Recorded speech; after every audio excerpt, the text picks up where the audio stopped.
Hello children's. हमारा जो topic चल रहा था वो था नए लाभ विभाजन अनुपात एवं त्याग अनुपात की गणना। नए लाभ विभाजन अनुपात एवं त्याग अनुपात की गणना। इससे संबंधित प्रश्नों को हमने दो भागों में विभाजित किया था। पहला भाग था जब प्रश्न में त्याग अनुपात ना दिया हो, और पार्ट बी जब प्रश्न में त्याग अनुपात या त्याग का हिस्सा दिया गया हो। तो पार्ट ए को हम कल लास्ट वीडियो में डिस्कस कर चुके थे। जो पिछला वीडियो था उसमें हमने पार्ट ए को डिस्कस किया था, उससे संबंधित जितने प्रश्न बन सकते हैं उनको हमने डिस्कस किया था। आज हम इसके दूसरे भाग को हम डिस्कस करेंगे कि जब प्रश्न में त्याग अनुपात या त्याग का हिस्सा दिया गया हो तो हम नए लाभ विभाजन अनुपात की गणना किस प्रकार कर सकते हैं जब एक नया साझेदार फर्म में प्रवेश करता हो। तो हमें नए साझेदार के प्रवेश पर नए लाभ विभाजन अनुपात की गणना किस प्रकार की जाती है जब प्रश्न में त्याग अनुपात दिया हो या त्याग का हिस्सा दिया हो, तो ये आज हम सीखने जा रहे हैं। तो नए लाभ विभाजन अनुपात की गणना भाग 2। देखो, इससे संबंधित प्रश्न किस प्रकार मिलेंगे। जैसे ये प्रश्न हमने एक लिखा है यहाँ पे कि माना ए तथा बी एक फर्म में 3:2 में साझेदार हैं। ए तथा बी एक फर्म में 3:2 में साझेदार हों तथा सी को एक नए साझेदार के रूप में 1/4 हिस्से के लिए प्रवेश दिया जाए। सी अपना हिस्सा ए तथा बी से समान अनुपात में प्राप्त करता है। तो इस प्रश्न में नए लाभ विभाजन अनुपात की गणना किस प्रकार करेंगे। तो इस प्रश्न में स्पष्ट रूप से जो बात कही है वो कौन कौन सी बातें हैं, पहले उनको समझा जाए। प्रश्न में कहा कि साझेदार थे ए तथा बी, 2 साझेदार हैं। इन दोनों वर्तमान साझेदारों का लाभ हानि अनुपात है 3:2। इन्होंने सी को एक नए साझेदार के रूप में प्रवेश दिया 1/4 हिस्से के लिए। अब नीचे जो प्रश्न में कहा गया वो ये है कि सी अपना हिस्सा ए तथा बी से समान अनुपात में प्राप्त करता है। मतलब सी का जो हिस्सा 1/4 है, ये सी अपना 1/4 हिस्सा किससे ले रहा है, ए तथा बी से प्राप्त करता है। किस अनुपात में, समान अनुपात में प्राप्त करता है। अर्थात ए तथा बी से समान अनुपात का अर्थ 1:1 में इन दोनों से अपना अपना हिस्सा प्राप्त करता है। तो यहाँ पे ये सी अपना हिस्सा ए तथा बी से जिस अनुपात में प्राप्त करता है वह अनुपात ए तथा बी के लिए त्याग अनुपात होगा।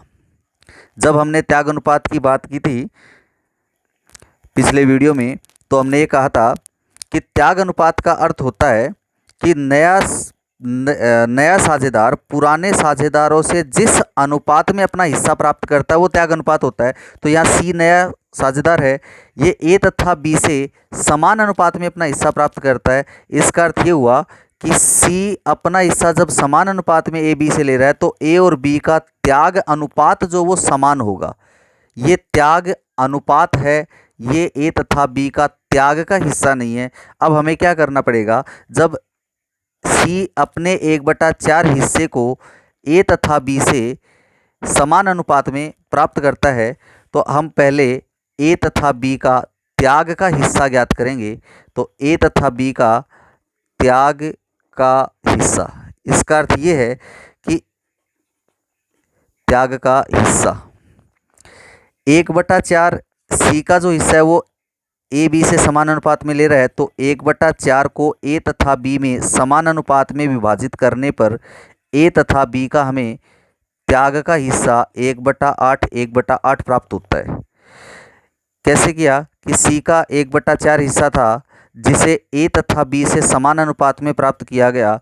इसका अर्थ इसको त्याग अनुपात हुआ, और त्याग अनुपात को जब सी के हिस्से से गुणा किया तो ए का जो त्याग का हिस्सा है वो 1/8 और बी का त्याग का हिस्सा जो है वो 1/8 है। अब नए अनुपात का हम सूत्र रखेंगे। हम पिछले से पिछले वीडियो में नए अनुपात के बारे में पढ़ चुके थे। तो नया लाभ विभाजन अनुपात ये हमें ज्ञात करना हो तो इसका सूत्र बताया था, पुराना लाभ विभाजन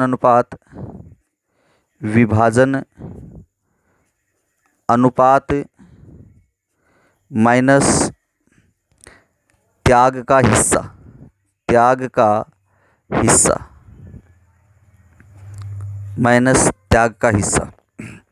अब यहाँ नए अनुपात को ज्ञात करने के लिए पुराना जो अनुपात 3/5 और 2/5 ए तथा बी के बीच था, 3:2 अर्थात 3/5 और 2/5, ये ए तथा बी का पुराना अनुपात था।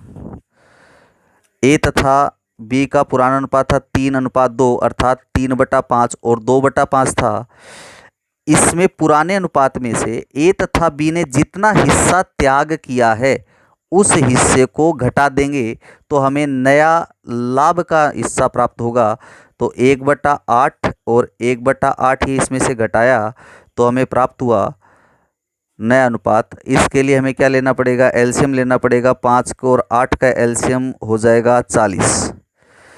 5 को 40 में भाग दिया 8 बार, 8 को 3 से गुणा किया तो 24 माइनस 8 पंजे 40, 5 बराबर हो गया 19/40। इसको किया 40 एलसीएम आएगा, फिर 8 यहाँ 16 माइनस 5 ये होगा 11/40।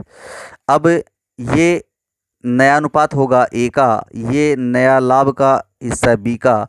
अब हमें सी को नए साझेदार के रूप में प्रवेश देना है। तो सी का जो लाभ में हिस्सा था वो था 1/4। सी का लाभ में हिस्सा कितना था, सी का लाभ में हिस्सा था 1/4। तो अब यहाँ नए लाभ विभाजन अनुपात में ए का लाभ 19/20, बी का 11/40, तो सी का अनुपात 1/4 रहता है। अब ध्यान से देखेंगे कि यहाँ 40 हर में, यहाँ हर में 40, यहाँ हर में 4। कल भी हमने इस पे बात की थी कि जब भी किसी अनुपात को बनाना हो तो हर की संख्याएं बराबर होनी चाहिए। तो यहाँ इस 4 को उस 40 के बराबर करने के लिए 10 से गुणा किया मैंने, या आप लोग एलसीएम लेके भी कर सकते हो। तो ये आया 10/40। तो ये इनका अनुपात कितना हुआ। अब हर की संख्या बराबर हो गई तो नया अनुपात जो है वो हो जाएगा 19:11:10। ये इनका नया लाभ विभाजन अनुपात ए बी सी का हो गया। जब हर की संख्याएं बराबर हो जाती है तो अंश की जो संख्याएं हैं वो क्या बन जाती हैं, वो अनुपात बन जाती हैं। तो नया अनुपात होगा 19:11:10। नया अनुपात कितना होगा, 19:11:10। 19:11:10 ये नया लाभ विभाजन अनुपात हो जाएगा। अब इसी तरह इस प्रश्न को ध्यान से हमने देखा कि ए तथा बी साझेदार थे। सी को 1/4 हिस्से के लिए प्रवेश दिया। सी अपना हिस्सा ए तथा बी से समान अनुपात में प्राप्त करता है। तो हमने क्या किया कि ए तथा बी 3-2 में साझेदार थे। सी 1/4 हिस्से के लिए फर्म में प्रवेश करता है, अपना हिस्सा 1:1 अर्थात समान अनुपात में लेता है। समान अनुपात जो ये त्याग अनुपात है, तो त्याग का हिस्सा हमें ज्ञात करना पड़ेगा क्योंकि नए लाभ विभाजन अनुपात का सूत्र क्या था, पुराना अनुपात माइनस त्याग का हिस्सा। तो हमने इस दोनों को सी का जो हिस्सा है उसको त्याग अनुपात से गुणा किया तो हमें मिला त्याग का हिस्सा प्राप्त हुआ। फिर हमने पुराने अनुपात 3:2 में से ये त्याग का हिस्सा जो 1/8 हमने निकाला था यहाँ पे, इसको हमने घटाया तो हमें प्राप्त हुआ ये नया लाभ विभाजन अनुपात प्राप्त हुआ। और फिर हमने ये नया लाभ विभाजन अनुपात का 19:11:10 होगा। जबकि इस प्रश्न में त्याग अनुपात पहले से दिया हुआ समान है, 1:1 ए तथा बी के भी समान अनुपात है। इसी तरह का एक और प्रश्न देखते हैं जो ठीक इसी तरह का प्रश्न है। देखिए, ए तथा बी तथा सी, ए बी सी 3:2:1 में लाभ बांटते हुए साझेदार हों। डी को इन्होंने एक नए साझेदार के रूप में फर्म में प्रवेश दिया 1/4 हिस्से के लिए।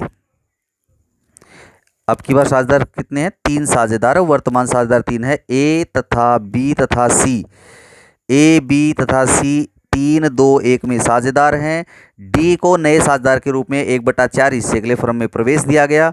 डी अपना हिस्सा ए तथा बी से 2:1 में प्राप्त करता है, यानी कि डी अपना हिस्सा ए और बी से प्राप्त करता है, सी से कुछ भी हिस्सा प्राप्त नहीं करता, और ए और बी से भी किस अनुपात में? 2:1 में प्राप्त करता है। तो इस प्रश्न में भी ए तथा बी से किस अनुपात में, यानी नया साझेदार पुराने साझेदारों से किस अनुपात में अपना हिस्सा प्राप्त करता है, वो अनुपात दिया हुआ है। इसका अर्थ ये जो 2:1 है, ये ए तथा बी का त्याग अनुपात प्रश्न में दिया हुआ है। और अब इस प्रश्न को किस प्रकार हल करना है? ठीक उसी प्रकार जिस प्रकार पीछे वाला प्रश्न हल किया था, ठीक उसी प्रकार हल करना है। देखिए यहाँ पे साझेदार कौन है?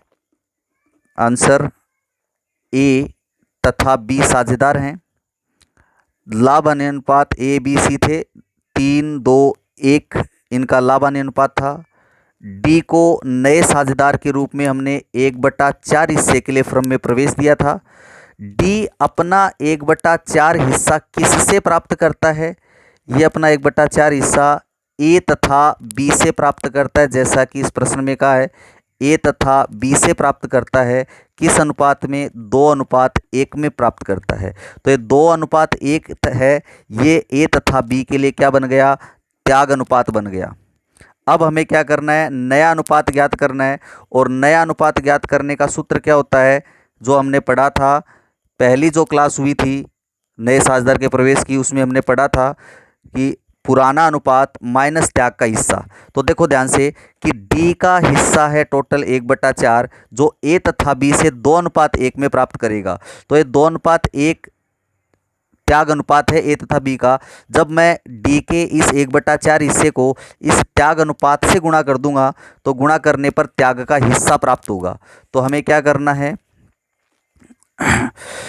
त्याग का हिस्सा निकालना है, किसने कितना त्याग किया।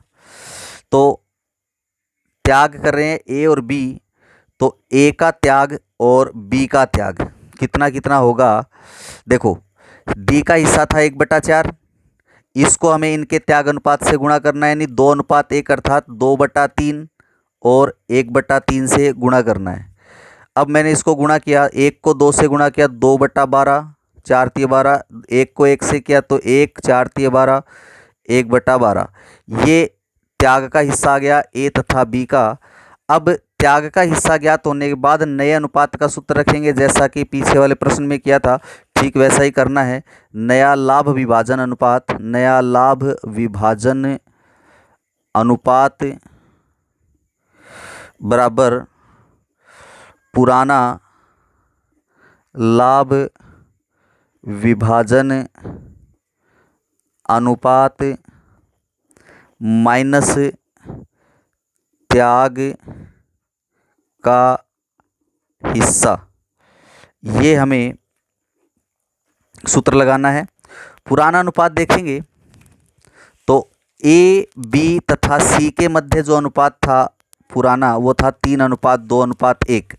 तो 3:2:1 का अर्थ हुआ 3, 2, 5 और 1, 6। तो 3/6 हो गया टोटल। तो ये हो गया ए का पुराना अनुपात 3/6, बी का 2/6 और सी का 1/6। इसमें से माइनस करना है त्याग का हिस्सा। तो त्याग करने वाले कौन थे? सिर्फ 2 थे, ए तथा बी, क्योंकि डी जो नया साझेदार है वो अपना हिस्सा सिर्फ ए तथा बी से प्राप्त करता है, सी से कुछ प्राप्त नहीं करता। इसलिए ए तथा बी ने त्याग किया था कितना हिस्सा? 2/12 और 1/12।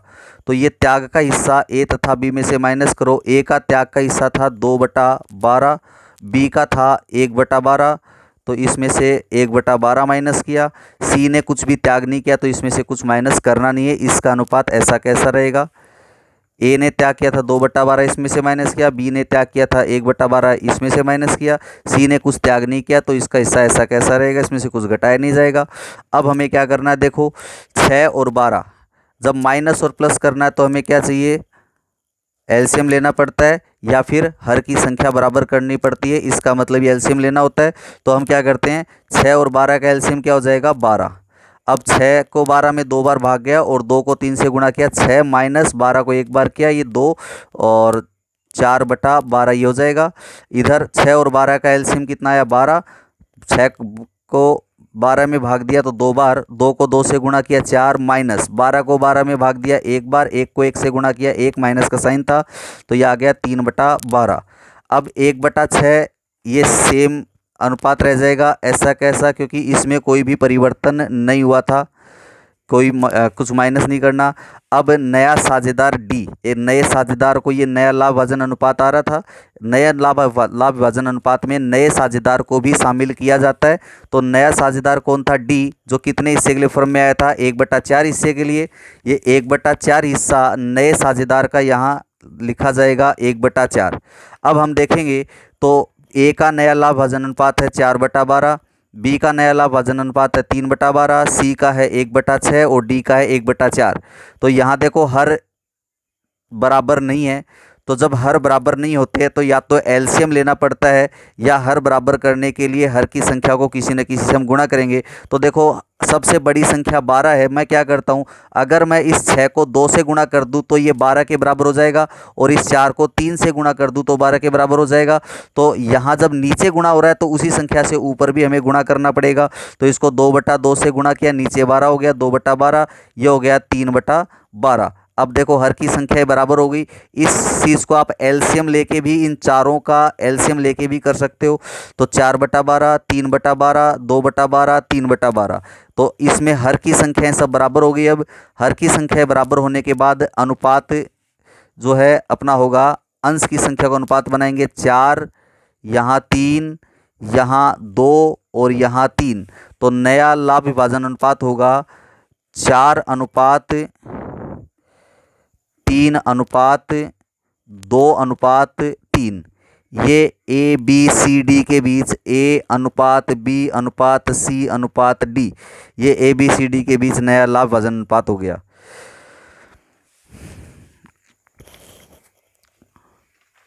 इसके बाद इसी तरह का एक प्रश्न और देखते हैं कि यहाँ तो इस प्रश्न में क्या कहा था, इस प्रश्न में डी जो नया साझेदार प्रवेश कर रहा है वो अपना ए तथा बी से हिस्सा प्राप्त करता है, ए तथा बी से अपना हिस्सा प्राप्त करता है 2:1 में, अर्थात नया साझेदार अपना हिस्सा पुराने साझेदारों में एक निश्चित अनुपात में प्राप्त करता है। तो वो अनुपात दिया गया है, तो ये जो त्याग अनुपात था, इससे पीछे वाला जो प्रश्न था उसमें भी सी अपना जो नया साझेदार सी था वो अपना हिस्सा ए तथा बी से समान अनुपात में प्राप्त कर रहा था। तो यहाँ भी ए तथा बी का त्याग अनुपात था। कई बार क्या होता है, त्याग अनुपात ना देके सीधा त्याग का हिस्सा दे दिया जाता है। तो इस प्रकार का प्रश्न देखते हैं। एक प्रश्न आपके सामने, ये थोड़ा सा अलग प्रश्न है, ये प्रश्न ज़्यादा वैसे हार्ड नहीं है, इसमें अपना उस प्रश्न से ज़्यादा सरल ही रहेगा, एक स्टेप इस प्रश्न में कम है। अब देखते हैं, देखो क्या है, इस प्रश्न को समझने की कोशिश करेंगे और पीछे वाले प्रश्न से तुलना भी करेंगे अपन। प्रश्न में कहा गया कि ए तथा बी 2:1 में साझेदार हैं, सी को 1/4 हिस्से के लिए प्रवेश दिया गया। इतनी बात तो पीछे वाले प्रश्नों में भी थी। अब यहाँ पे कहा गया कि जिसे वह 4/24 ए से तथा 2/24 बी से प्राप्त करता है। ध्यान से देखो, पीछे वाला प्रश्न मैं तुम लोगों को फिर से एक बार दिखा रहा हूँ। इस प्रश्न में क्या कहा था, तुलनात्मक अध्ययन करोगे प्रश्नों का, दोनों प्रश्नों का। इस प्रश्न में क्या कहा था, पहले वाले में यहाँ कहा था कि डी जो नया साझेदार था वह अपना हिस्सा ए तथा बी से 2:1 में प्राप्त करता है। तो यहाँ अनुपात दिया हुआ था, जबकि फिर हमें इस अनुपात से डी के हिस्से को गुणा करके त्याग का हिस्सा ज्ञात करना पड़ा था, ये त्याग का हिस्सा आया था।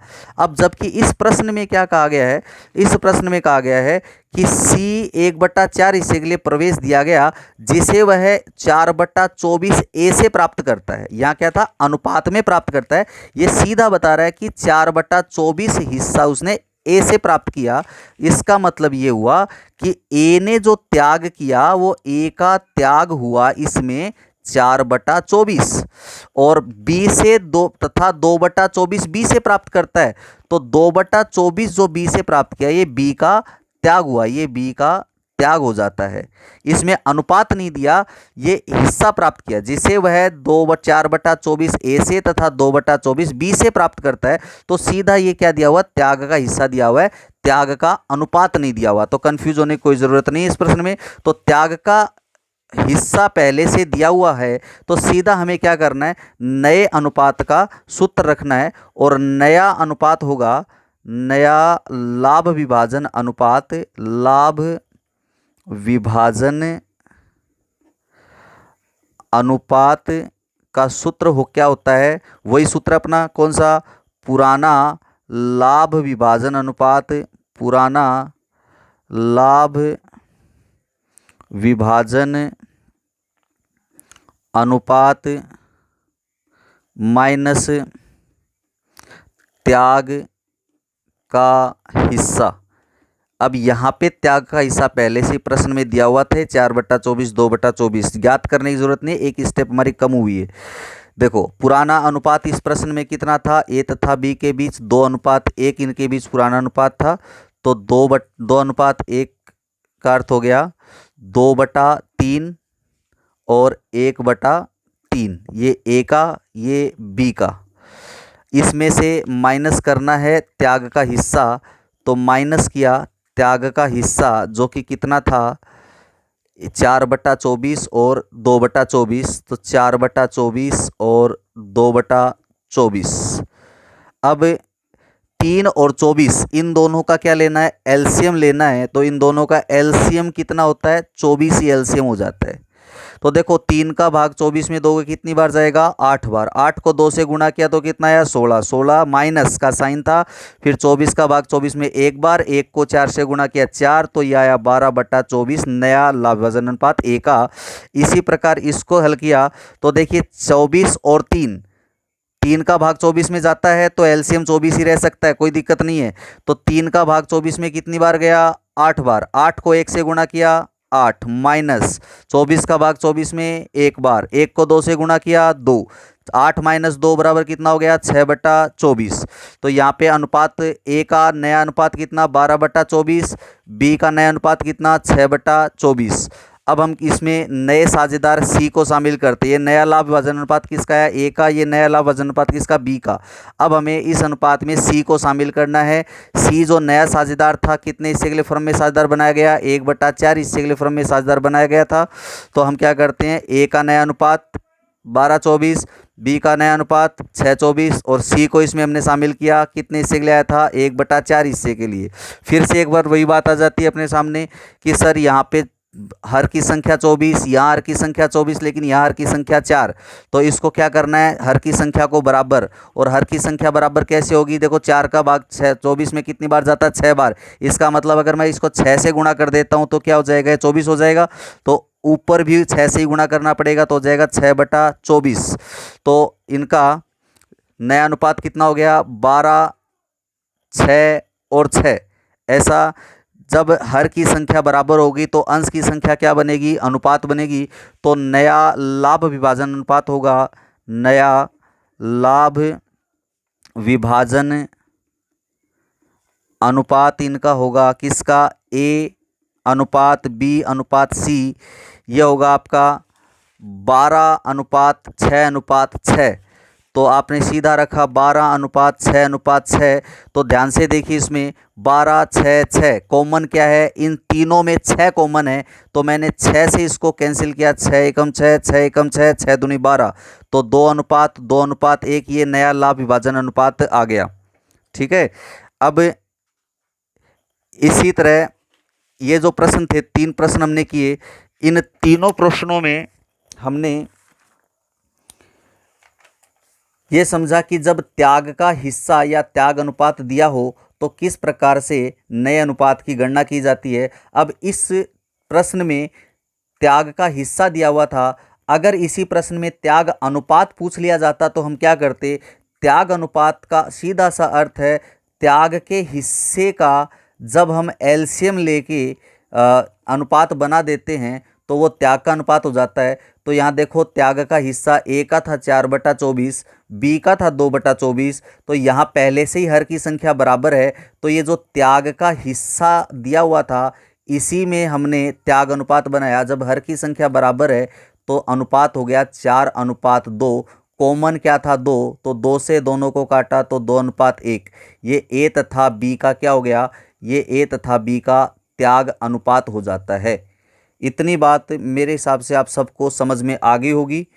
अब एक विशेष बात जो मुझे आप लोगों को इसमें अलग से समझानी है वो क्या है कि अगर मान लें ये जितने भी हमने प्रश्न किए थे, इन प्रश्नों की सत्यता को जांच करने के लिए हम एक काम कर सकते हैं कि ये जो हमारा उत्तर निकला है ये उत्तर सही है या नहीं, इसकी सत्यता को जांच करना और सीख लेते हैं। हमेशा याद रखना, जो भी आपने जिस भी प्रश्न में नया अनुपात ज्ञात किया होगा उस नए अनुपात को अगर हम जोड़ लेंगे तो उसका उत्तर 1 आना चाहिए। देखिए इस प्रश्न में हम देखते हैं कि 1 आता है क्या इन सब को जोड़ने पर।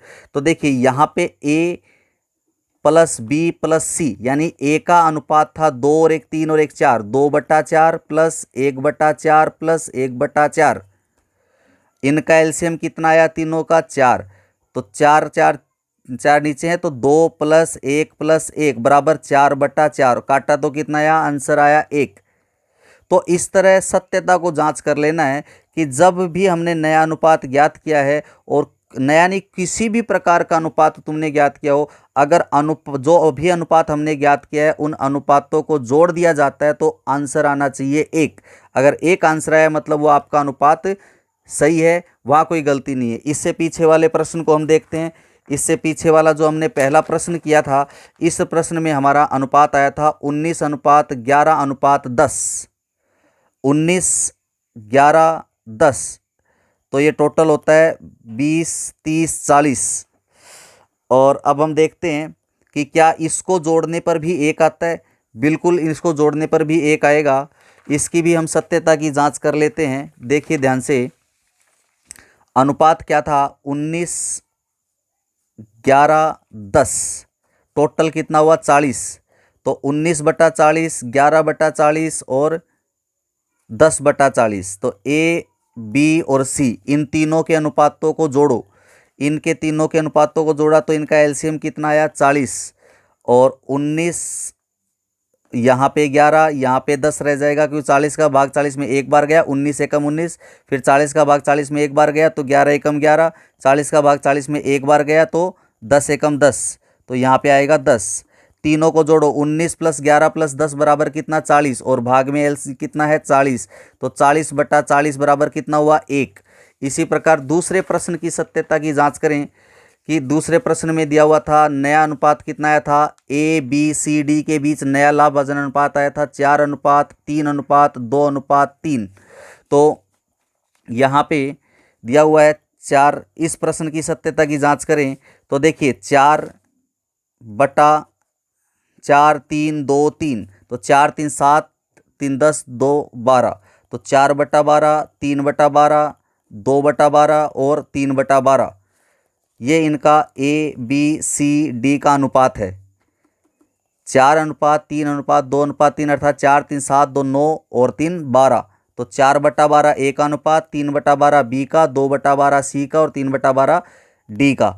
अब इसका एलसीएम कितना था 12 12 12, सबका एलसीएम 12 है, इनका एलसीएम 12 आया। तो देखिए 12 का भाग 12 में एक बार 4 एकम 4, प्लस 12 का भाग 12 में एक बार 3 एकम 3, प्लस 12 का भाग 12 में एक बार गया 2 एकम 2, प्लस 12 का भाग 12 में एक बार 1 को 3 से गुणा किया 3, तो 4 3 7 2 9 3 12, तो 12/12 बराबर आंसर कितना आया 1।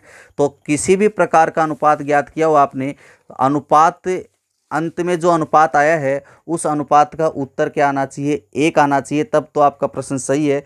अगर 1 उत्तर नहीं आ रहा तो हो सकता है आपने कहीं ना कहीं ज़रूर गलती की है। तो आज के लिए बस हम इतना ही करते हैं। कल हम आगे कुछ प्रश्न और करेंगे अनुपात से संबंधित।